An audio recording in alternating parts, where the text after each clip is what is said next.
Hi there, so this video is going to be a little different from some of my previous videos where I talk about repairing tractors.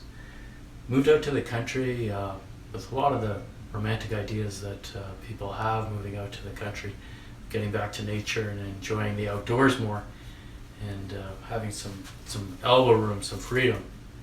So we bought a house in 2015 and everything was pretty good, 4 acres on the river, pretty nice, started the foundation work. Got things going, and in about 2017 we started to notice I was the only one out there, my wife's still working in the city, started noticing really powerful odors, very strong urine smell. And there's an old barn close by that when we bought the house, the real estate agent told us that it's not being used and probably never would, and it's very dilapidated. But about 2 years after we started renovating out there, very powerful urine smells, and really when the fans on the barns were going, that's when it's worse. You don't really smell much from the reservoir.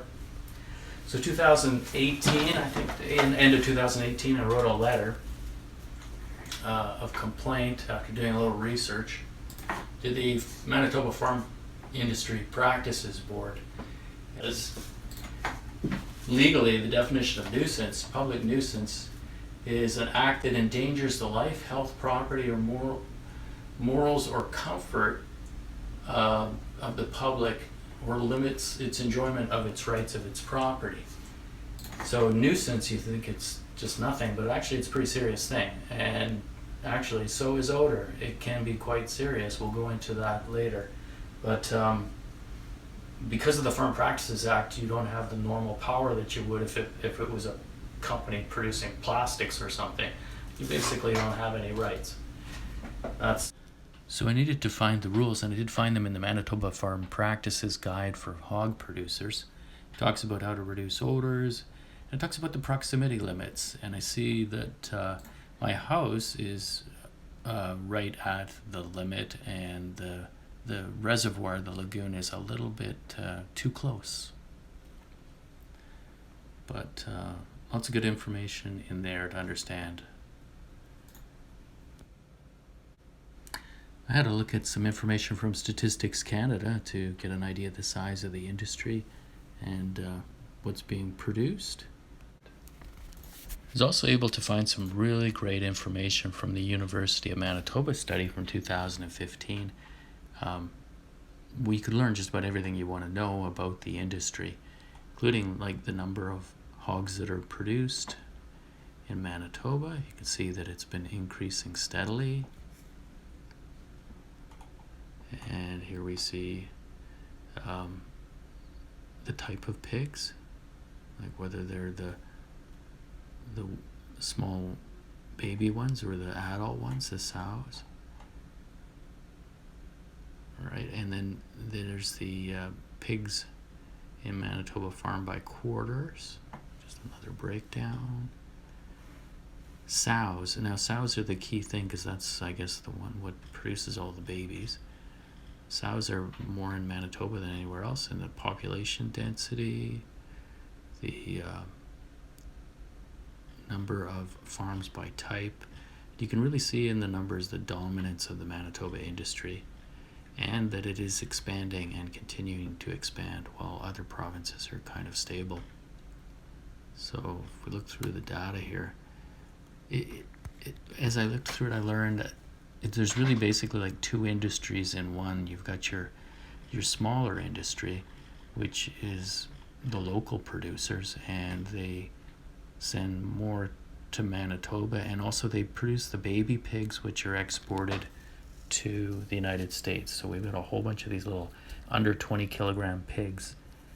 Like when we talk about 8 million pigs produced, most of them are the small baby pigs going to the US. And then there's a second industry, and that's where High Life comes in. So High Life does the exports mostly to Japan. So they seem to have that share of the market, and they're dominating it entirely. And they don't send babies, of course, they're sending finished pig products to Japan.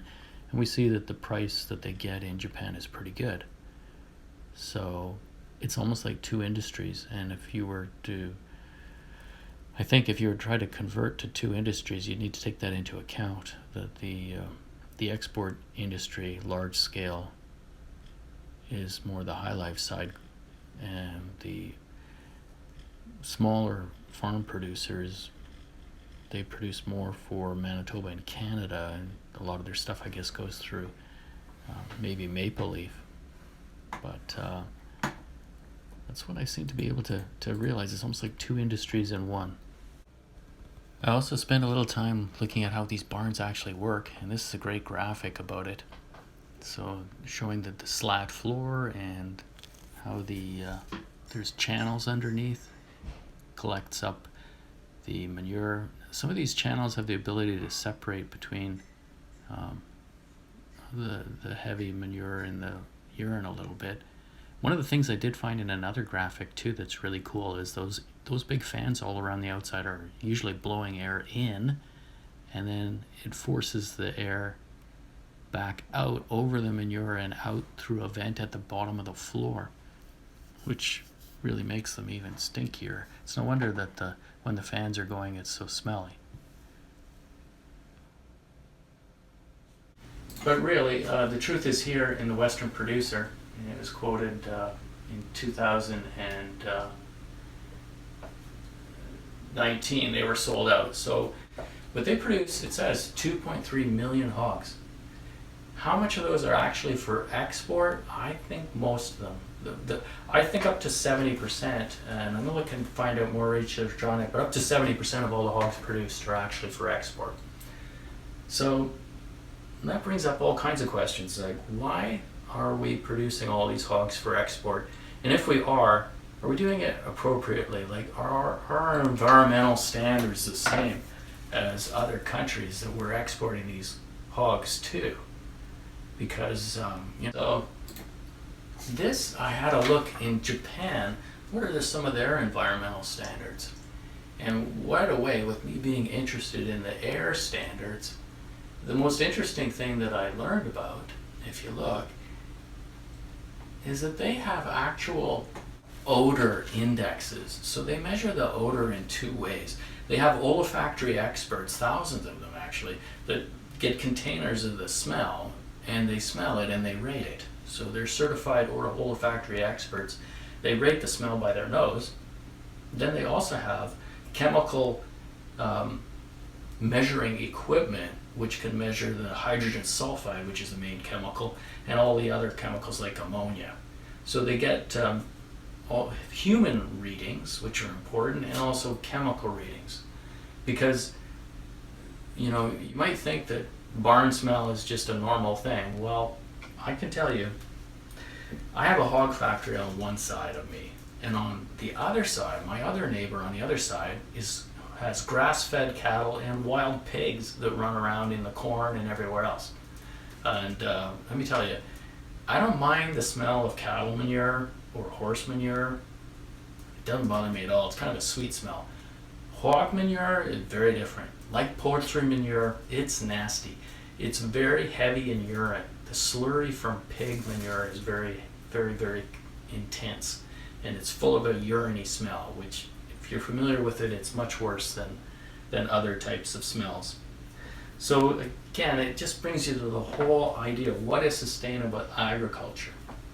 It says in here that 75% of the areas of Japan are restricted from having certain odor levels because of hogs. They have higher standards. We don't have any of that right here in Manitoba. So one of the main greenhouse gas emissions that Manitoba has to deal with is our hog manure that's put into the soil.